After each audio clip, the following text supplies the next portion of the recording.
You are live. Welcome to the Shoy Show. It is July 29, 2026. Man, you know, I do the show every day. And as much as I say that, I just don't take it for granted because we really only have one of these days. We only have one July 29th. Today's my niece's birthday, so everybody say happy birthday. Happy birthday, niece. She's not here. She's in another city. Yeah! Let's get on with the show. Double standards. What? Woman 26. She's a counselor, by the way. Charged after alleged relationship with 17-year-old boy. What? And of course, we always have to ask the question, how old is too young? Or how young is too old? Or how old is too old? Or how young is too young? Whatever. Glad we got that out of the way. Because you know what? I'm tired of the double standard. This is the woman. She's clearly pretty. If she's not your cup of tea, what can I say? What you gonna do, cry?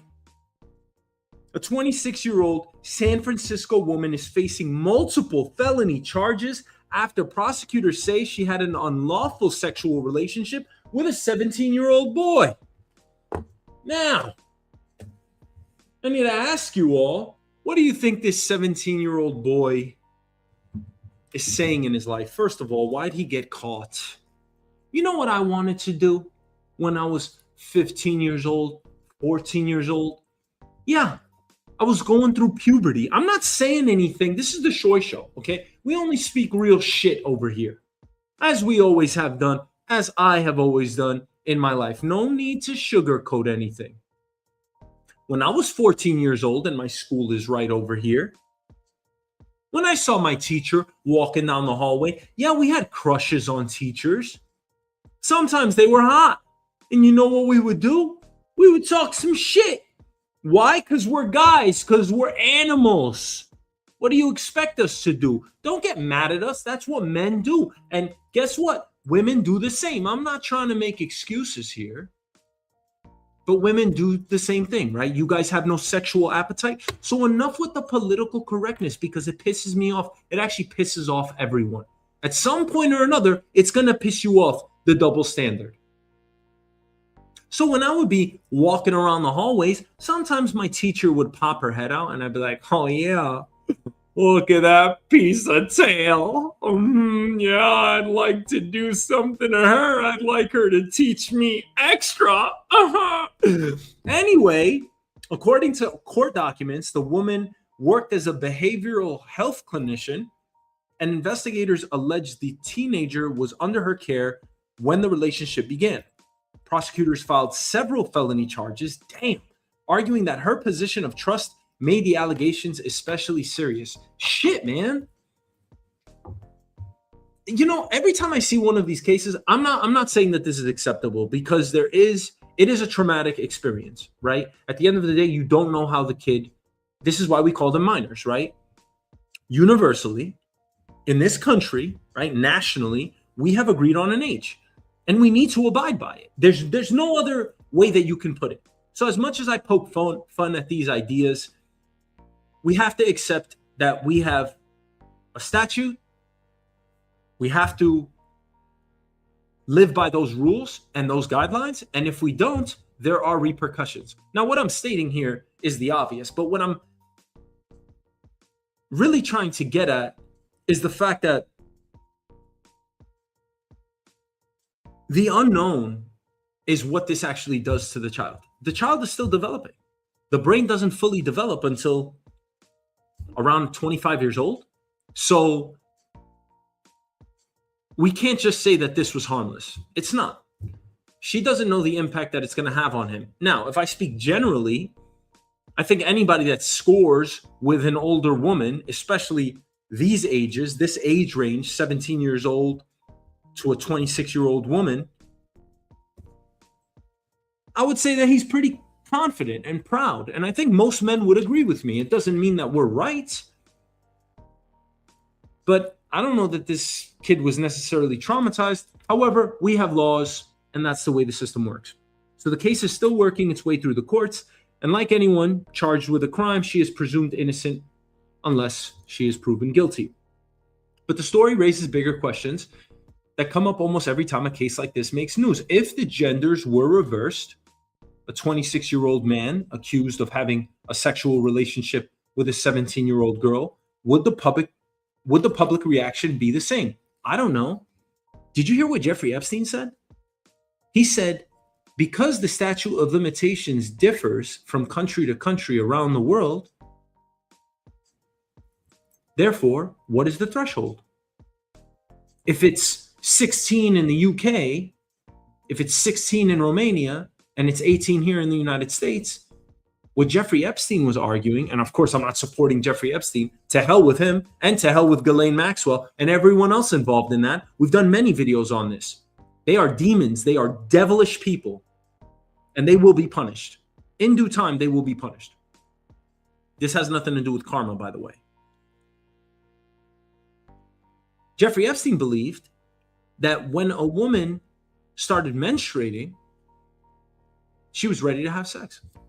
He also said that because a woman can have multiple orgasms in close proximity to one another, she should therefore have multiple sexual partners. This is how some people think out there. It's fucking crazy. Now, let's get back to reversing the roles here. 26-year-old man, 17-year-old girl, unacceptable. 17-year-old boy, 26-year-old girl, totally acceptable. I mean, it's acceptable, but I mean, this woman's her life is gonna get upended here. This is some fucked up situation. And you know what? Look, man, he's just a kid. He's just a kid. I don't know. If I'm 17, I'm gonna tell you right now, if I'm 17 and I'm talking to my friend that's 17 years old, I'm gonna be like, dude, good. Hell yeah, and she's hot. You know, good job. Look at you. You slept with her? Oh, shit. High five. Yeah. But now if I say that, now I'm 36 years old. Now I'm terrorizing the world over here. That's what you're going to say, right? I'm bad. I'm malicious. Of course, the headlines would sound different. If it was a 26-year-old man and a 17-year-old girl, we would be crying rape, right? Sexual assault. Social media is going to make jokes on either side, but they would probably call for harsher punishment.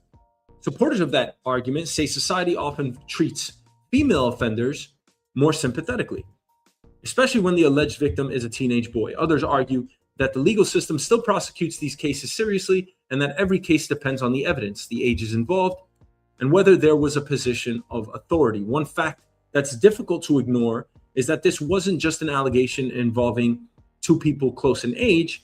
Prosecutors say the accused was in a professional role responsible for the teenager's care. That's exactly the kind of relationship the law often treats differently because of the imbalance of trust and authority. Now, the case is just beginning, and the evidence will ultimately determine what happens in court. But a broader question for all of us: should our reaction to these stories depend on the gender of the accused, or should the standard be exactly the same no matter who is involved? Let's take it to the comments. Because, look, I know that most people are going to joke about this in the comments, but let's take it to the comments. You have a beautiful 26-year-old woman. You have a 17-year-old boy. And oh, by the way, who the fuck is telling anybody? If I'm 17, I'm having sex with a 26-year-old teacher. What am I gonna? Hey, mom, dad, my teacher was touching me. Who the fuck is saying that? Like, I'm part of me. Listen, I gotta be honest. Part of me is like, what are you doing? What are you doing? You're growing up, man. It doesn't, is it wrong? I don't fucking know. I really don't know. This is a very gray area for me. It's blurred lines. But let's take it to the comments because we love comments.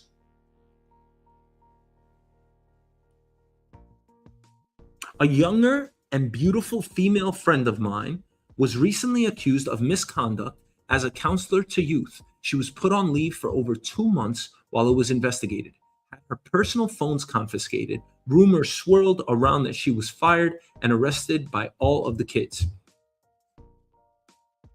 Turns out it was a malicious, jealous, and nasty little immature 14-year-old girl who was jealous about her crush boyfriend being counseled by this woman. She made up lies and got this poor woman's reputation ruined, even though she is innocent. It's gross. Teach your kids to do only good in the world, and do that by setting the example. I agree. Another comment: a girl who looks like her probably gets hit on a lot. Why would she go for a minor?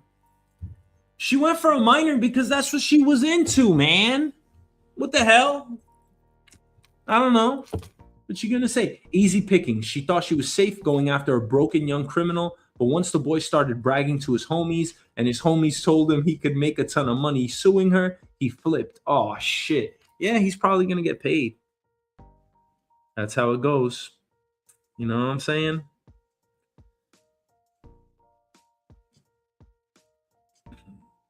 Oh no, a good-looking woman wants to ride me. I feel so violated. Sophia, I need some therapy. That's her name, by the way. You know, that's how it goes, right? Twice before breakfast, every day. That's how it goes.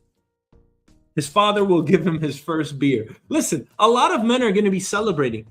I don't want to I know that this is kind of taboo to talk about. It's like, shame on you. You shouldn't talk about this. You shouldn't make light of this. What else are we going to fucking do? We're all going to die. Relax. Okay? It's wrong. She broke the law.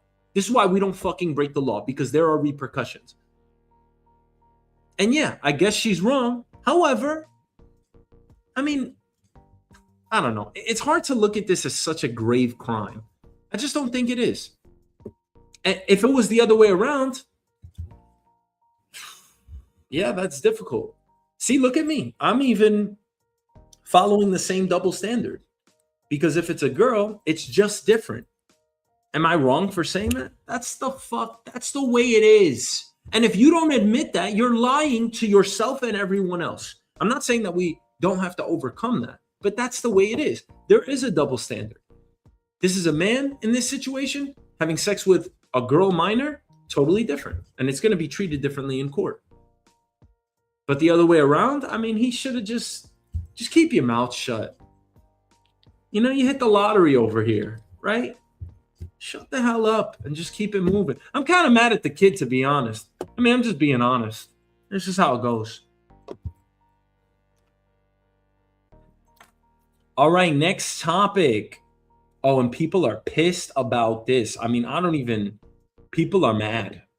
That's why we're hitting this topic. People are really, really upset about this. And I didn't even know this was such a big deal.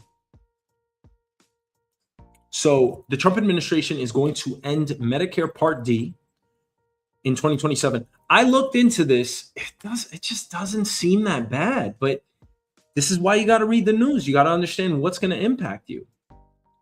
So the Trump administration is ending a temporary Medicare Part D subsidy, and the reaction has been immediate.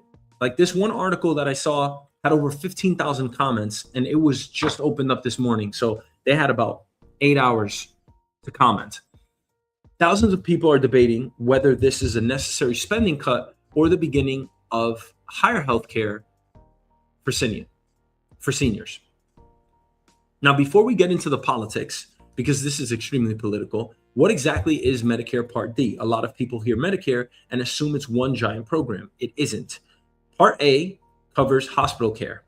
Part B covers doctor's visits and outpatient services. Part C, also called Medicare Advantage, combines different benefits through private insurers. And Part D is the prescription drug benefit. So this is all about prescription drugs. That's what we're talking about today.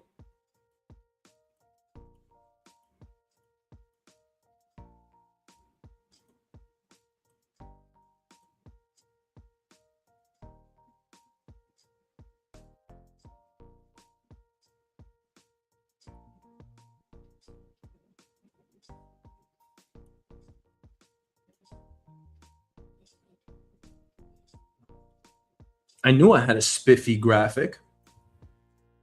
So this is the breakdown here.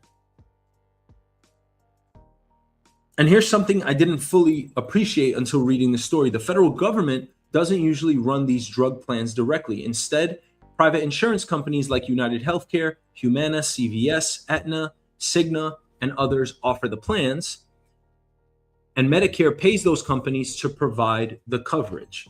So here's the big question. If the government is ending a subsidy, who was actually receiving the money? The answer is the insurance companies. They were getting all of the money to provide the subsidies and lower costs for prescription drugs. After Congress redesigned Part D a few years ago, insurers were expected to take on more of the prescription drug costs.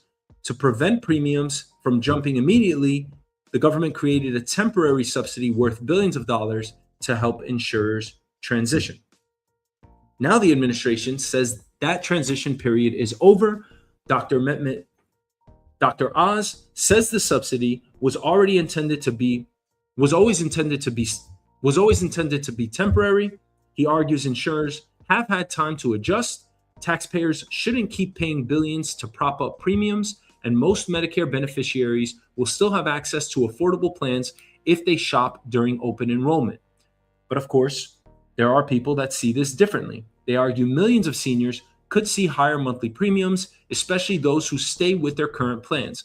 Some estimates suggest many people could see increases in the $11 to $20 per month range, although others could see much smaller increases or even lower premiums, depending on the plan that they choose. Dr. Oz said that most Medicare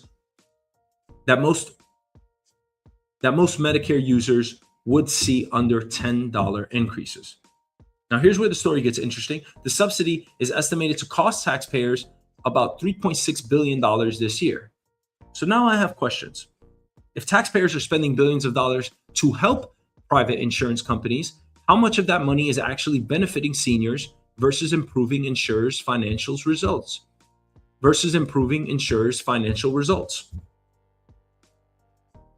mean, seriously, why do we give so much money to these insurance companies?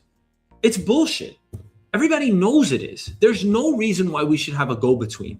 This is the government. They're providing Medicare and Medicaid. You have insurance companies here in the middle. For some reason, we have middlemen. For some reason, they have to process everything for us. And then you have the users all the way here downstream. I don't understand. This to me is a glaring inefficiency in our process. And there's been plenty of reporting on it. It is a waste of money. We are making sure that all of these insurance companies get billions of dollars for what? Somebody has to be profiting here, right? Always follow the money. Was this truly a temporary bridge that's simply ending? I mean, what are the ramifications here? Yes, costs are going up. Don't say costs can go up by 50% this year. It's $20 a month. Now, I can't speak for all Americans here. $20 may be a lot, especially for something that you really shouldn't even have to pay for, prescription drugs, especially when you're a senior. But they did say this was temporary all along, so I can understand that. Was it quietly becoming a permanent subsidy? They're taking away the $3.6 billion and they're making taxpayers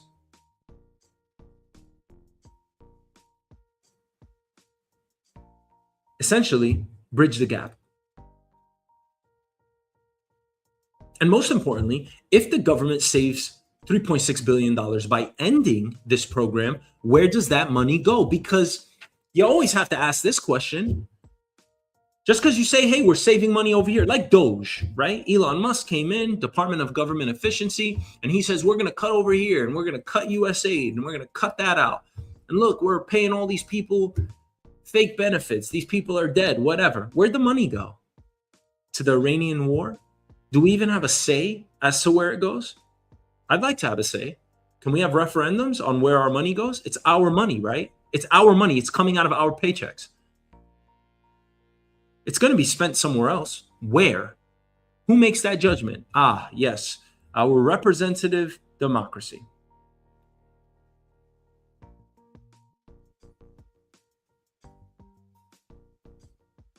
Should taxpayers be responsible for keeping Medicare premiums artificially low? I don't know. Why put it on seniors? And they're upset with this, man. They really are. Well, let's go to the comments. Because this guy doesn't give a shit. Right? Dr. Oz? This guy went from Oprah to now running our healthcare system. He doesn't care. It's all about money, right? It's all about cock-sucking money. That's how it works. To quote Goodfellas, right? Or every other mafia movie. I love mafia movies. But let's go to the comments because people are pissed, man. Oh, yeah. They are mad. The cost of wars could pay for our seniors' premiums in full. I agree. Take some of that money that we're bombing Iran with, that we're spending on defense. No one's going to mess with us anyway. We got enough nuclear weapons. And pay for our health care. The seniors deserve it, do they not? Shameful. As it is, seniors cannot afford medications and have to cut meds in half or not purchase them. This is wrong on so many levels. Do you disagree? This is coming from seniors. Seniors are on fixed income, lots at poverty level, work their entire life paying into Medicare, taxes, etc. They shouldn't be cut. Some already have to decide regularly, do I buy meds or food? Wow. It's a terrible decision. And it's events like this that are being made daily. Even now with Part D, some meds are outrageously expensive. Yes, take the money from the poor and elderly and give it to the defense contractors.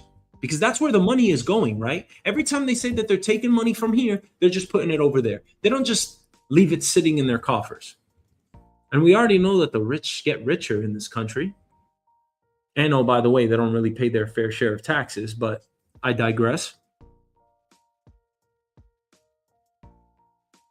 Voters are asking for more health care, and they are taking it away. Do we forget that seniors vote? I thought he wasn't going to touch Medicare. What happened, Trump? You did say that. First, no new wars. Now this.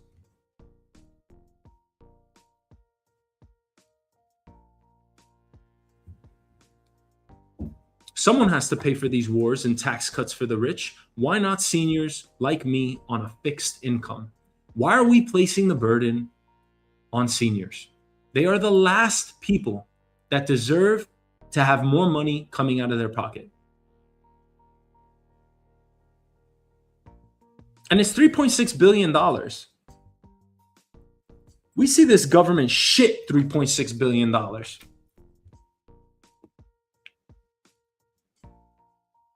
And it's not really about the $20 a month. It's about who should pay. Should it be taxpayers? Why would you put this on seniors? I mean, you could use whatever excuse you want in the book. It is so easy to justify something. You just have to say it enough times and people are either going to believe it or accept it, or both. Is that what the government really wants to do? Are you being a good leader by doing this? By placing undue burden on your senior constituents? Sorry to sound emotional here, but this is the Shoy Show. Sometimes I get emotional. You know what I'm saying? Sometimes I gotta get a little emotional.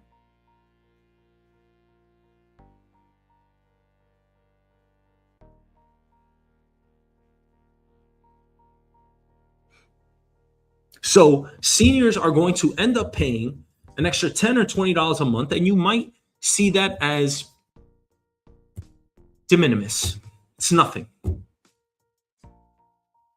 But is that a reasonable trade-off for reducing government spending? Out of all the areas that you could cut, why cut for seniors? And I actually have heard some stories about my friends' grandparents. Man, my father, rest in peace, the money that we had to spend alongside, of course, the insurance. Thank God we had insurance. I mean, these prices are untenable. we would have been homeless.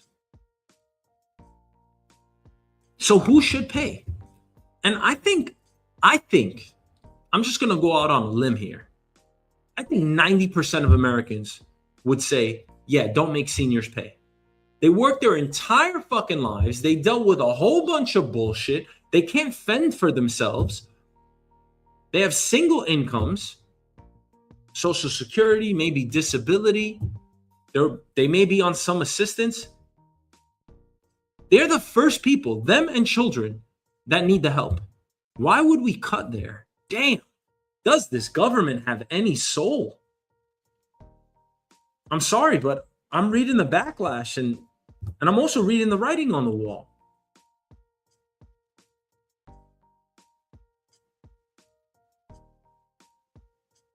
Or should private insurance companies absorb more of the expense? I think so. Listen, here's your answer. Should the government take on this expense? Should it be insurance companies or should it be the seniors? Who do you think? In my opinion, it's the first two. It's a combination of the first two. If my taxpayer dollars are going to go somewhere, I would want it to go toward prescription drugs for the elderly. Full stop. So now I throw the question over to you. How do you think Medicare should work? Should the government keep subsidizing these plans, or is it time for the market to stand on its own? Ultimately, I think you need to reduce exposure and impact on seniors. And if you don't, man, it just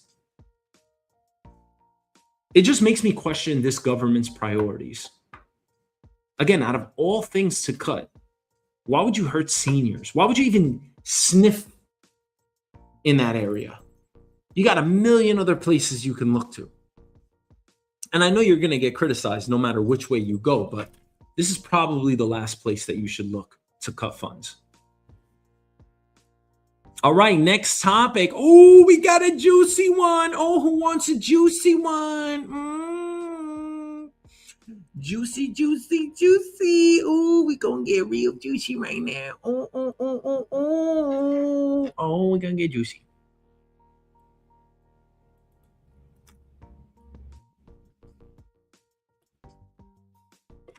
Oh, snap.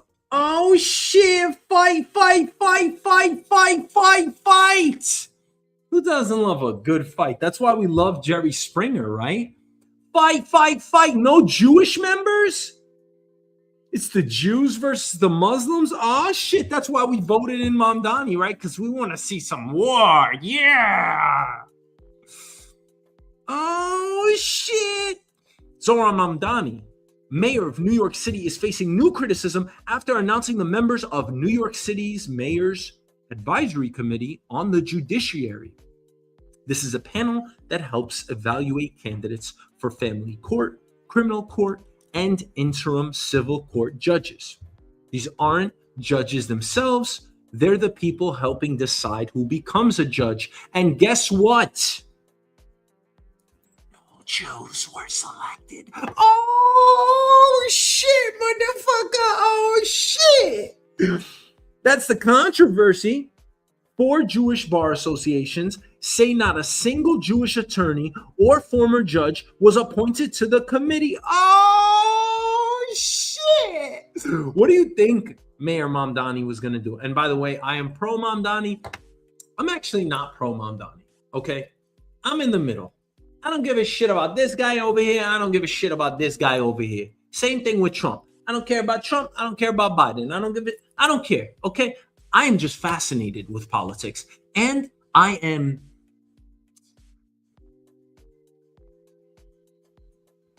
just so interested in diving into the intricacies of it all, the idiosyncrasies, if you will.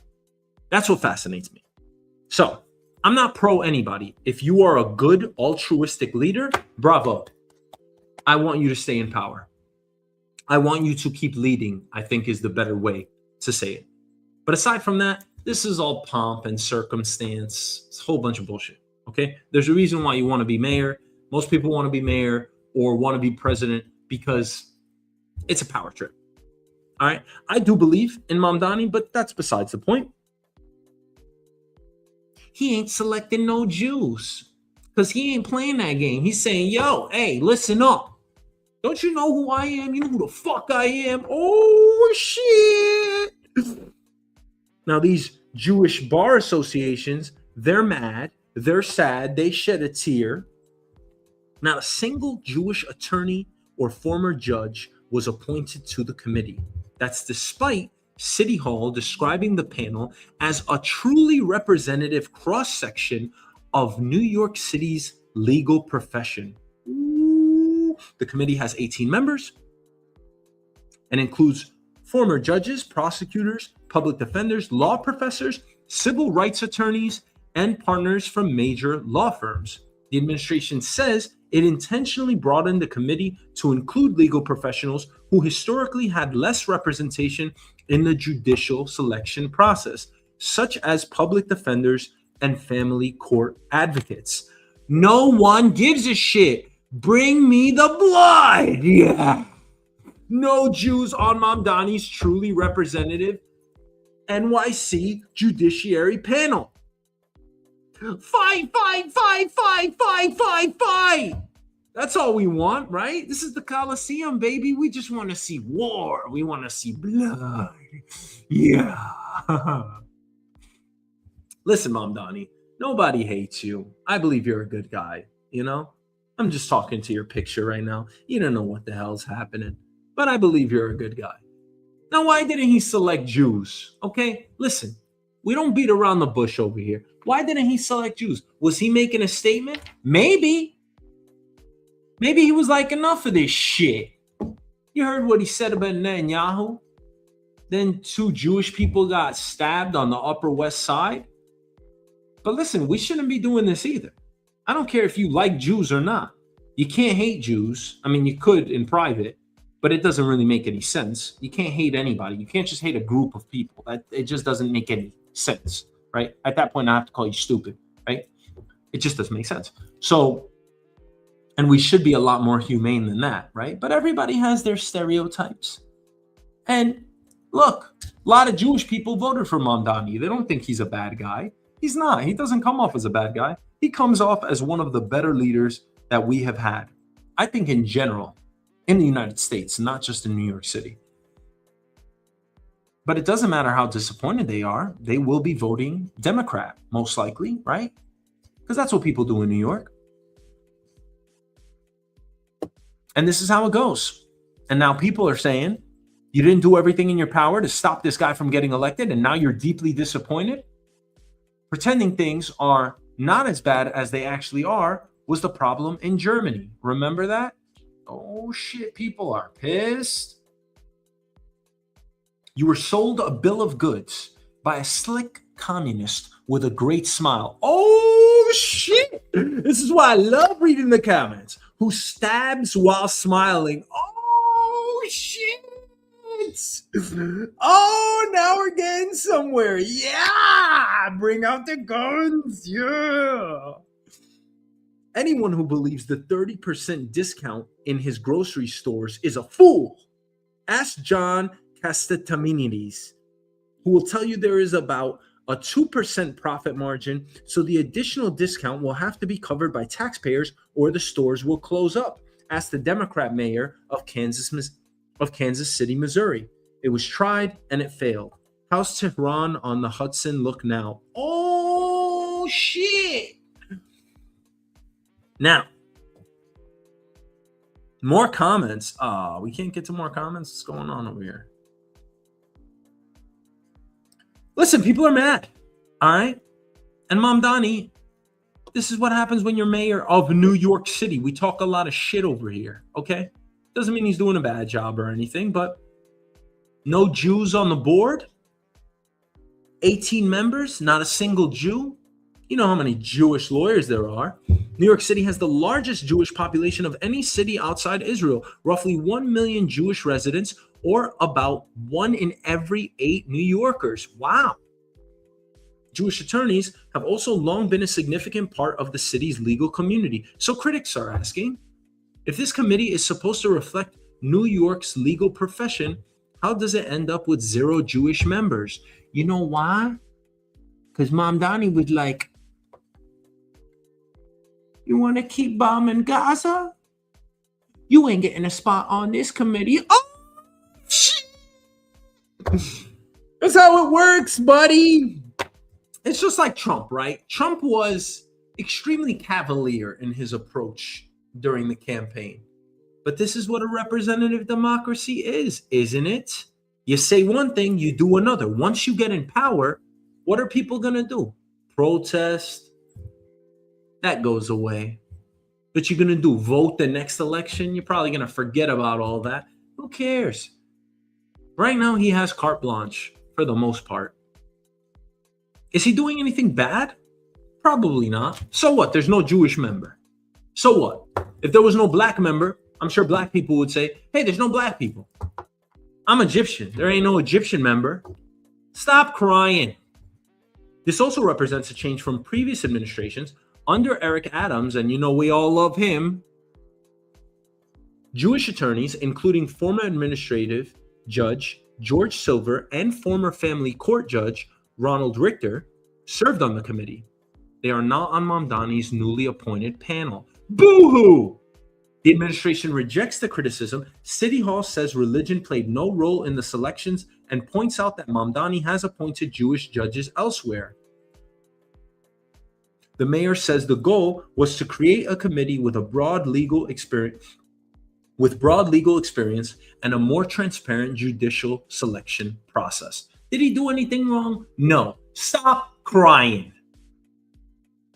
But the wording is what has people talking. If you call something a truly representative cross-section, what does that actually mean? It's probably not representative. If 1 out of every 8 New Yorkers is Jewish, we probably should have had, by that math, if you have an 18-member committee, 1 or 2 members.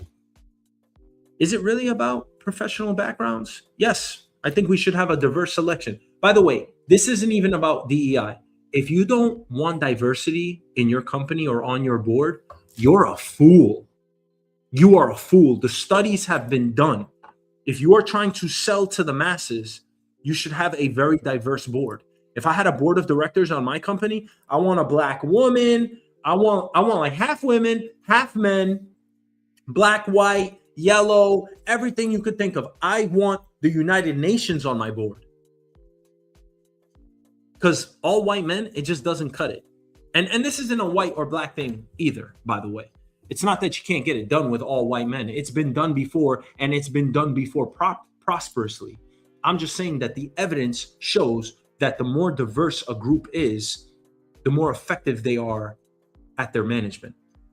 So whatever I'm doing, I'm not doing it for DEI's sake. I'm doing it because I'm not stupid and I know the right approach. You want a diverse mindset. That's why you have a team to begin with. And you definitely want them to come from diverse backgrounds. So, should a city with roughly 1 million Jewish residents, right? And we got what, 8.5 million? By the way, we've been saying we got 8.5 million people in New York City for like 15 years now. We got more than 8.5 million. There's no way our population has not grown. We probably got like 10.5 million. Anyway, should a city with roughly 1 million Jewish residents have some representation on that board? Should they have at least one Jewish voice helping recommend judges? Again, these people just recommend judges. They're not the judges themselves. This is in the Supreme Court. So stop crying about everything. If you feel like he slighted the Jewish community, you can speak up. He's already heard the criticism. And hopefully he watches the Shoy Show, so he's going to hear some of this as well. And here's another question. If the situation were reversed, if another major religious or ethnic community had 0 representation on a panel described as truly representative, would the reaction be any different? That's the debate that we're having in New York right now. And yeah, probably. Because you know who usually gets slighted? Arabs, black people, Spanish people, right?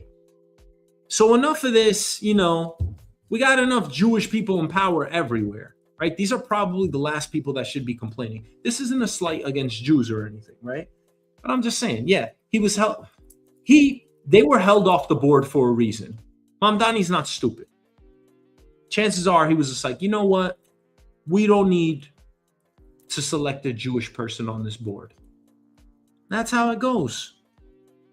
I'm just here for the popcorn and the fireworks, baby, because that's how it goes. All right, next topic.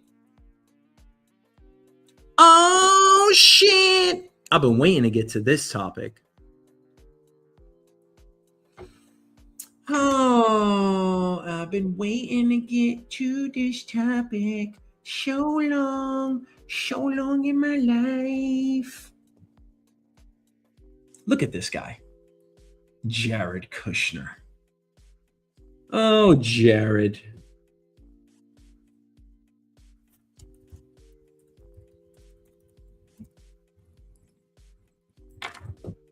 Oh, Jared.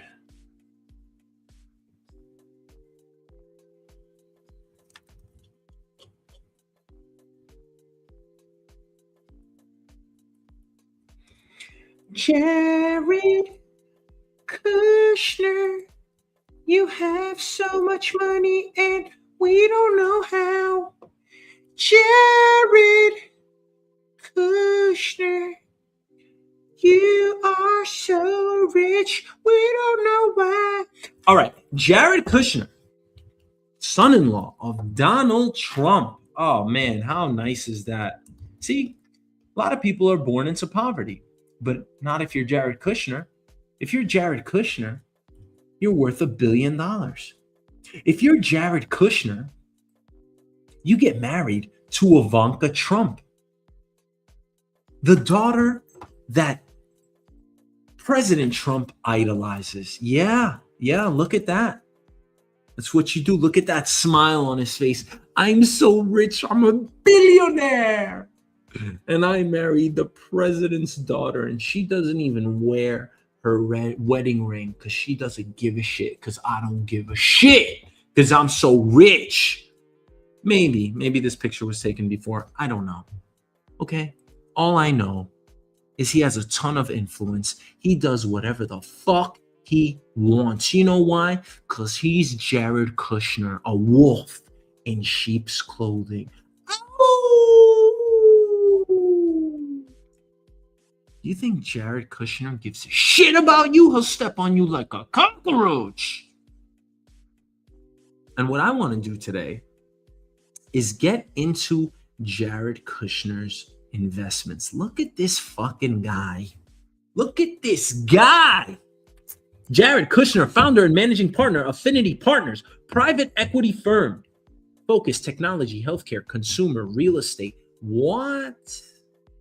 Backed by leading global investors. The Saudi Public Investment Fund, initial investment, $2+ billion. The Qatar Investment Authority, sovereign wealth funds are investing with Jared Kushner. You think that's a coincidence? Hey, Jared, you're so smart and good looking. Here's $2 billion. Of course it's not. President Trump has so much going on. He's got his funds with his direct family. He's got his funds with his indirect family, like Jared Kushner. Then he's got all the other people that he's making rich in and around the Trump administration. They're giving him kickbacks, money over here, money over there. And that's not me hating President Trump. Do your thing, man. That's the way the world works. There ain't a president out there that's not going to enrich themselves. I don't care what country it is. But I'm interested in Jared Kushner.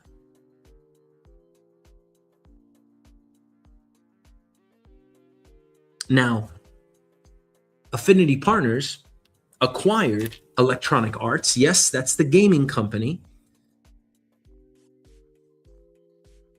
A deal valued at $52 to $55 billion. Wow. Then you go to Sazan Island in Albania, and Jared Kushner and Ivanka Trump are developing a luxury resort, which is a former military island,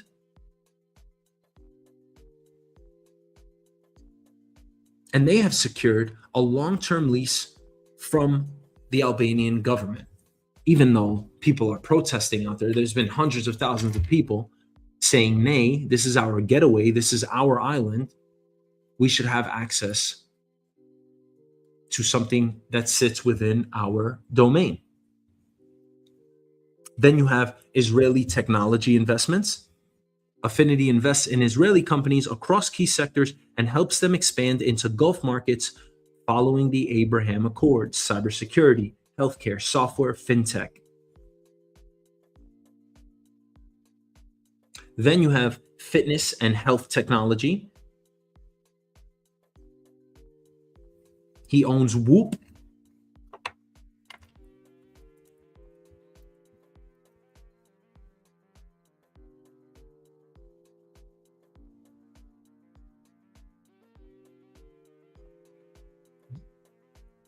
He's invested in Whoop, the wearable fitness tracking and performance device, and an e-gym company, connected fitness equipment and corporate wellness solutions. And lastly, AI and enterprise software investments. These are just some of his biggest investments. They're not everything because, of course, he has so much real estate. He owns Eon, a cloud backup and cyber resilience solutions companies, and BrainCo, AI and neurotechnology company building brain-computer interface solutions. Wow. Total assets under management, $6+ billion as of 2025. Jared Kushner, you go, boy.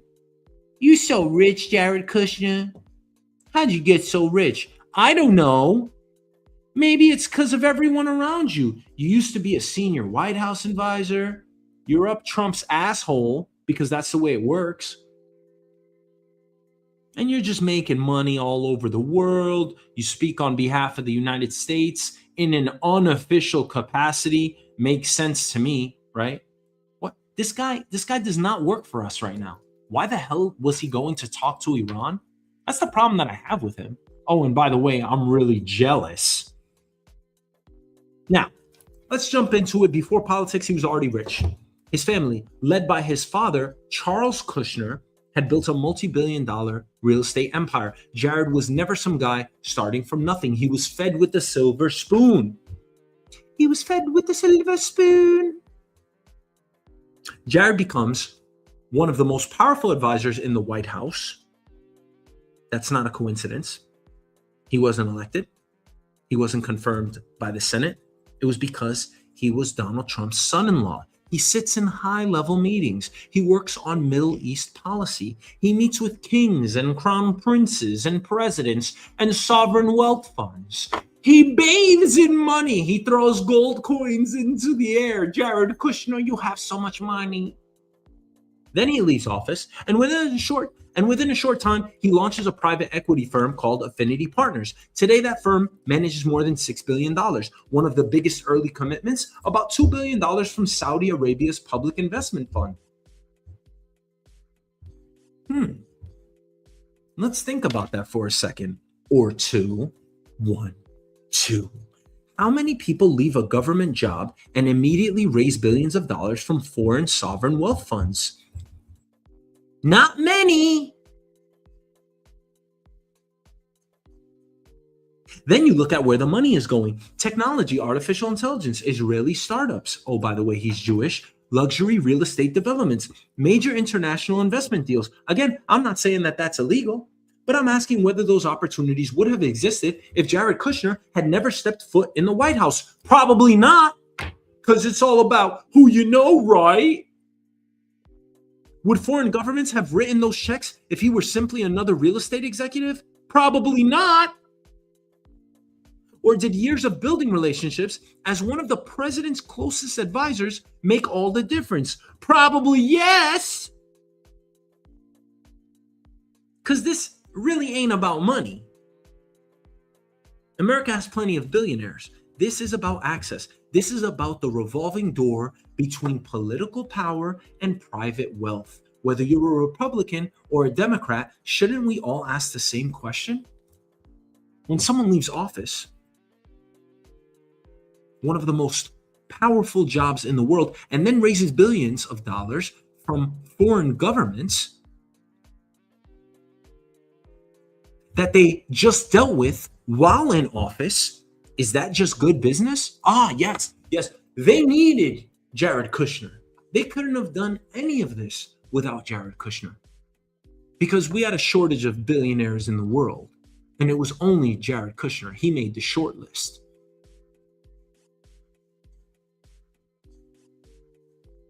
Or should this come back down to ethics?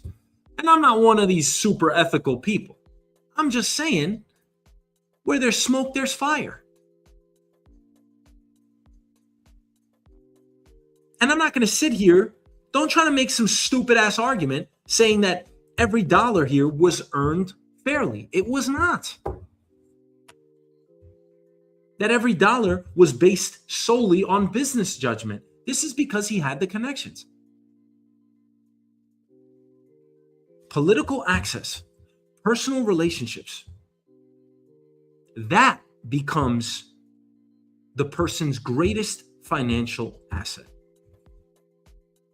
And when you serve in an official White House capacity for our government with our tax dollars, when you're flying around on planes because of us, the public has every right to ask how that happened. He should be summoned by Senate committees. He should have to answer questions. He does not. Does he deserve scrutiny? He does. And that's why I like talking shit about Jared Kushner.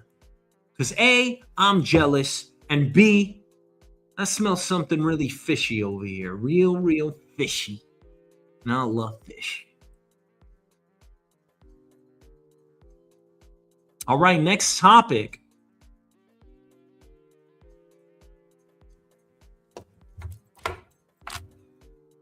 Oh, shit.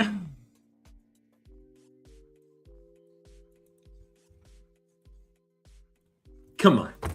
American workers more satisfied than ever? Come on.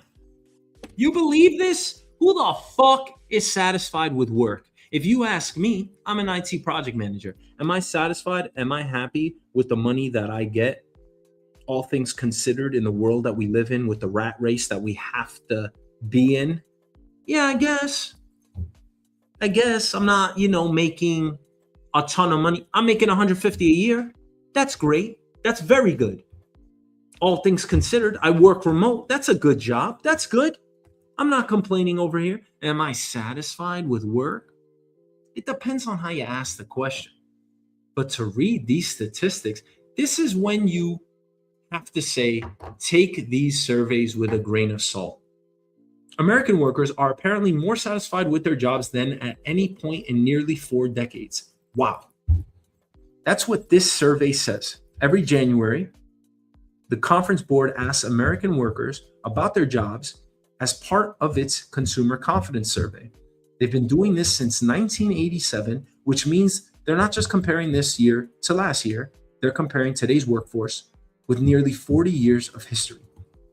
The exact sample size for this year's report wasn't released publicly, but in recent years, they've typically surveyed around 1,600 employed Americans across industries. So this isn't everyone, of course, it's just a sample, but that's large enough. 1,600 people, what do you want them to do? It's a survey. So yes, we have to take it with a grain of salt, but I'll go with it so far. Now, before we look at the numbers, think about this. What does it actually mean to you to be satisfied with their job? What does that mean? It's got to be the money, how much you have to commute, how long you've been working there, who are the coworkers that you have? Do you have to buy lunch every day, or can you bring it prepared? There's a lot of questions that you have to ask when you come up with a response to, am I satisfied with my job? I'm not satisfied. I don't want to fucking work. Nobody wants to work. And this comes from a very hard worker. I love working.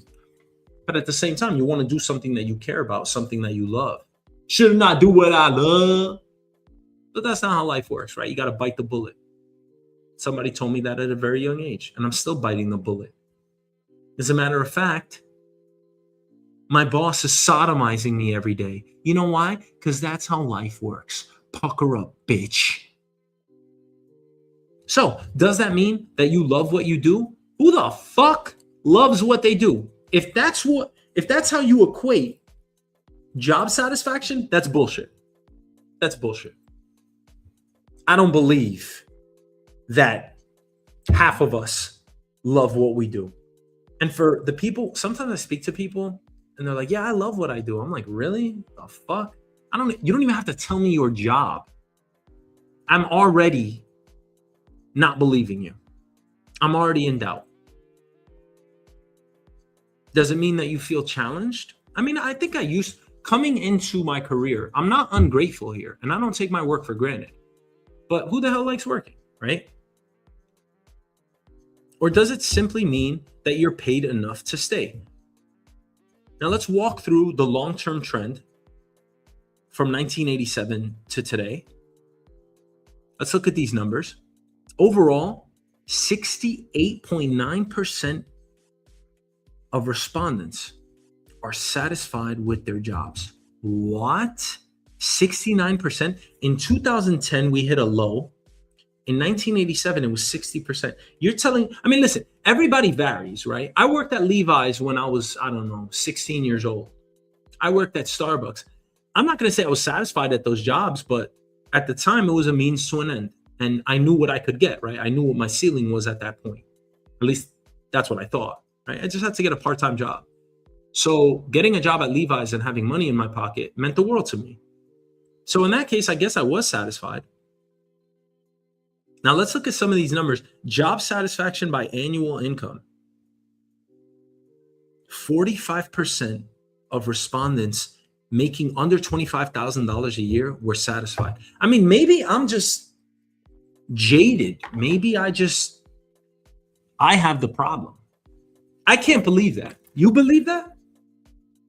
You believe that 45% of people making under $25,000 a year are satisfied with their jobs in the United States? That's fucking crazy. That's preposterous to me. But again, they've been doing this for 40 years. People making $25,000 to $50,000 a year are satisfied with their jobs. 55% of them are satisfied. That's fucking insane. 76% are satisfied making $150,000 a year or more, which is not enough in New York City, by the way. It's just not. I mean, it is, but how much do you need? It'll never be enough. More money, more problems. It's never enough. There was a gender gap here. Men reported higher job satisfaction than women in 26 of 27 categories.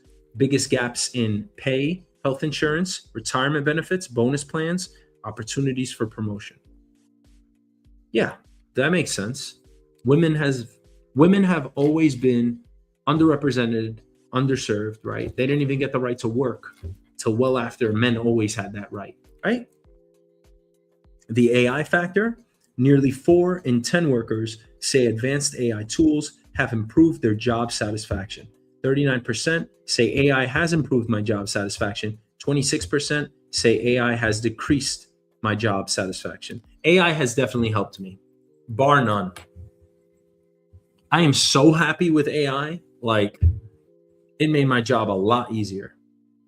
But again, what does satisfied really mean? Is satisfaction about thriving in your job or just feeling it's good enough?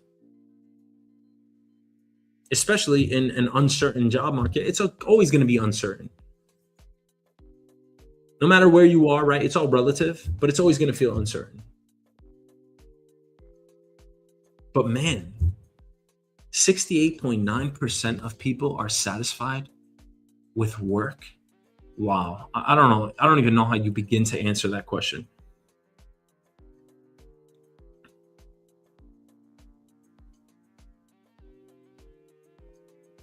But I think the most important part here isn't the record number, because this is the highest number ever recorded. It's what the survey doesn't tell us. Are people actually happier? It's a different question. Is it really a different question? Are people happier with their jobs, or are people satisfied? You could kind of use those words interchangeably. I don't know how people would differentiate the two meanings. Or have people simply become more appreciative of having a stable job. Maybe you've just been more entrenched in the matrix. That's what they want you to think. If the economy weakened tomorrow, would those numbers change? Probably. You have an uncertain market. Consumer confidence at all levels, in all areas, will dip. I mean, that's just normal, right? That's just a very normal correlation. If everyone's salary suddenly doubled, how much would job satisfaction increase? Well, if you're already satisfied with the numbers that we see over here, 68.9% of respondents, then I would think if salaries did double, then everyone would be happier because they're already making next to nothing. No offense to everybody, but I mean, these salaries, it's hard to live off of it. I'm living check to check. Who isn't living check to check other than the super rich? And that's not me hating on the rich. Just pay your fair share of taxes, but that's just how it goes. How much of your happiness comes from the work itself? I don't know. I mean, I think early on in my career, I was really happy with being an IT project manager. I thought about the prestige and privilege. I thought about guiding teams and making a difference. And then I woke up one day and I said, wow, this is all a farce. This is all bullshit. I just need the money. Give me the money. Give me the money.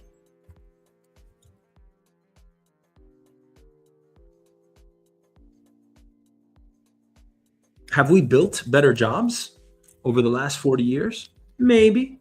Maybe that's part of the story here. Or are we just simply jaded and we've learned to be satisfied with less? That's a different question, right? Maybe this is normal now and we're just like, hey man, I'm living check to check. This is life. This is how it's got to be. And I have no right to complain. I think either story could have settled in. But these are the numbers. And I actually do believe them. I usually really question surveys, but in this case, they've been running this for 40 years. These are the numbers.